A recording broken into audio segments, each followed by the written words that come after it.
महापालिका के अलग अलग जो विषय है, भ्रष्टाचार के हो, टक्केवारी के हो, नाला सफाई के बारे में हो, अलग अलग क्षेत्र में जो उन्होंने निर्णय लिए हैं उसके बारे में हो, इसीलिए ये पत्रकार परिषद है।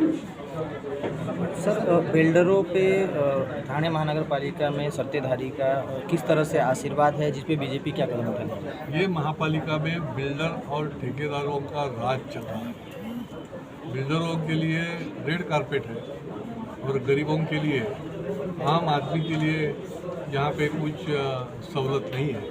ऐसी स्थिति यहाँ निर्माण हुई है। जो महानगर पालिका है, महानगर पालिका में जितने अधिकारी हैं, जितने कर्मचारी हैं, ये आपका कहना है कि बिल्कुल से मिले, इनके पीछे ताकत कौन सी है, इसके बारे में हम जानना चाहते हैं। देखिए, ये अधिकारी जो है इन्होंने एक गुट बना के रखा होगा, लेकिन इसमें एक तो आयुक्त और सत्ताधारी पक्ष ही जिम्मेदार रहता है। उनकी चाहे पदोन्नति हो या प्रमोशन हो या उनके ऊपर कार्रवाई की बातें करनी हो, तो इन्होंने इकट्ठा इनके ऊपर कार्रवाई करनी चाहिए।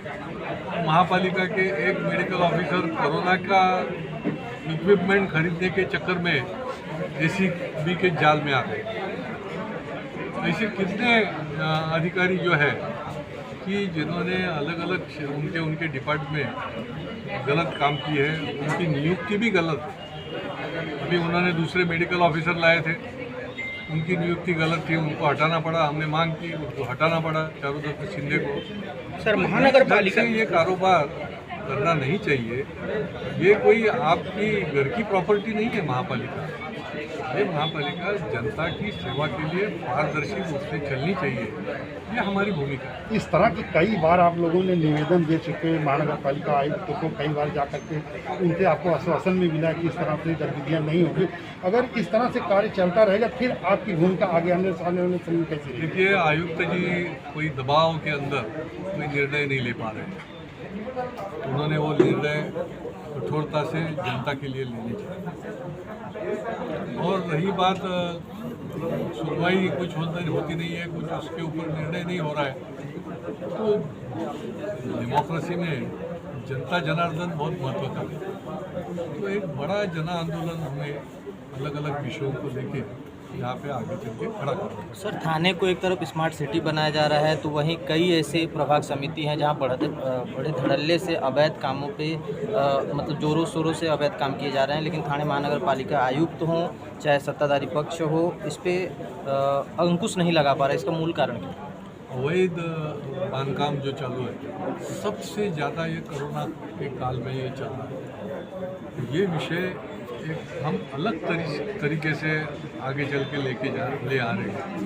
तो इसलिए मैं अभी वो हमारी भूमिका नहीं रखूँगा, क्योंकि इसके बारे में हम एक बड़ा जैसे मूवमेंट चलाने वाले हैं।